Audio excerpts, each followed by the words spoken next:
You know what I find interesting about these Spider-Verse movies?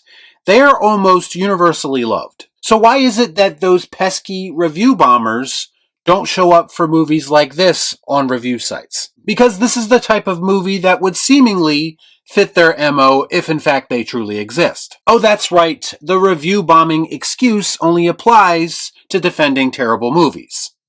Let's discuss. I watch so you don't have to.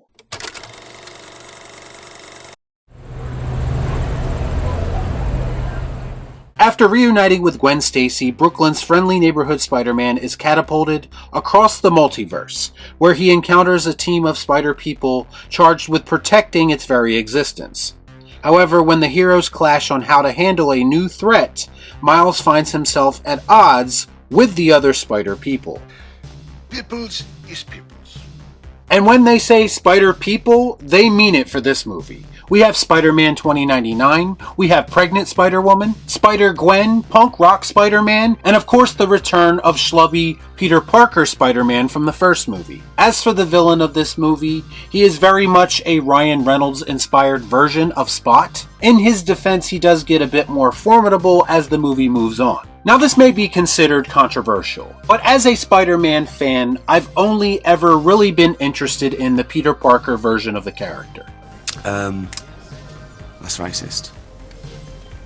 Which is a very big reason why that first Spider-Verse movie really didn't connect with me like it connected with a lot of other people. I thought it was fine, but quite frankly, vastly overrated. I will give it props for this though. It does present the character in a fresh way, both through its unique animation style, and also by not being afraid to cover other versions of the character other than Peter Parker.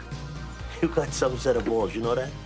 So I guess you can say that these movies don't necessarily play it safe all of the time. It took a gamble and it paid off, and whether I enjoy it or not, I can't take away from the fact that it was a success. The Spider-Verse movies for me, however, are the epitome of everything that modern audiences want when they go to a movie theater experience. Of course, there's the obvious appeal of superheroes. People of all ages enjoy superheroes, for the most part. Even if for me personally, superhero fatigue is at an all-time high. Let's gut the freaking nerd. There's also a high abundance of Easter eggs and references. Everything from the comics, to the movies, to video games, to yes, even memes are referenced in this movie. It's the type of thing that people live for these days. It's that low-hanging fruit that dominates a lot of modern entertainment. On the flip side of things, I have to give them credit for at least trying to tell a more emotional story.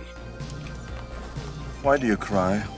Especially compared to its live-action counterparts. This movie places a very strong emphasis on Spider-Gwen's story. In fact, I would say it's just as much her movie as it is Miles's. They do flesh Gwen out a bit more, and I can't say that I'm necessarily more interested in her character than I was before, but the attempt was made to give her some layers, and I can respect that. To me, while watching this movie, I think it kind of fails in two aspects. For one, I felt like the runtime was far too long. Similar to the Little Mermaid situation, while watching it, I started to wonder who this movie was actually made for based on its extended runtime. To me, the movie drags, especially early on when they're trying to set everything up. In fact, I have to admit, for the first hour or so, I found myself checking out quite a bit. How can you not care? Like this. The other big issue I have is a similar issue I have to a lot of superhero movies, that being the comedy. And to be clear, it's not that there is comedy included in the film. Because as they even say in the film, comedy is a big part of the Spider-Man character. The issue is that I've seen this type of quirky comedy so much at this point, that it starts to wear on me, and now I'm instantly tired of hearing it, even when it's appropriately used. Proof that too much of anything is a bad thing. Had you ever heard of the healing power of laughter? They do also use comedy to diffuse some of the more emotional moments early on, and that is a big pet peeve for me. I just prefer if they let those moments resonate a bit more and give them more time to be impactful before they start to undermine them. There's actually a great message early on in regards to Miles's parents not being able to let go or know how to deal with Miles as he gets older. Message! It's very relatable, but they also try to add some of that quirky humor I was just talking about. I guess in an effort to make it a bit more charming, but it just really didn't work for me. To me, this movie shines unexpectedly when it explores the multiverse concept more thoroughly. This is the type of thing I wanted from Multiverse of Madness and didn't get. I feel like Across the Spider-Verse puts the concept to much better use. Jesus Christ, it's about time!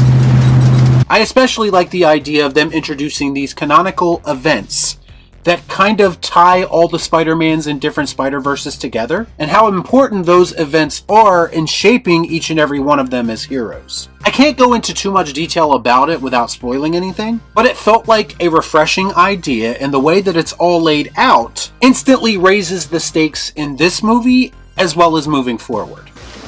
I like it a lot.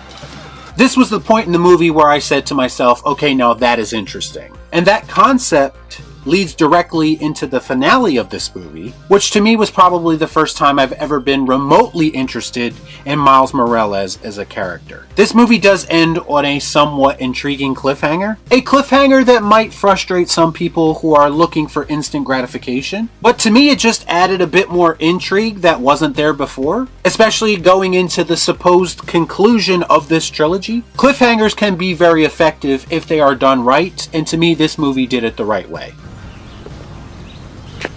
That makes sense. Overall, I can't say that I'm enamored with these movies like a lot of people are, but in the end, this entry offered just enough new ideas to make me a bit more interested than I was walking into the movie. Outside of some of the comedy and the lengthy runtime being an issue, some of the portrayals of Spider-Men and Spider-Women did also leave something to be desired, namely pregnant Spider-Woman, which I don't know what they were thinking there.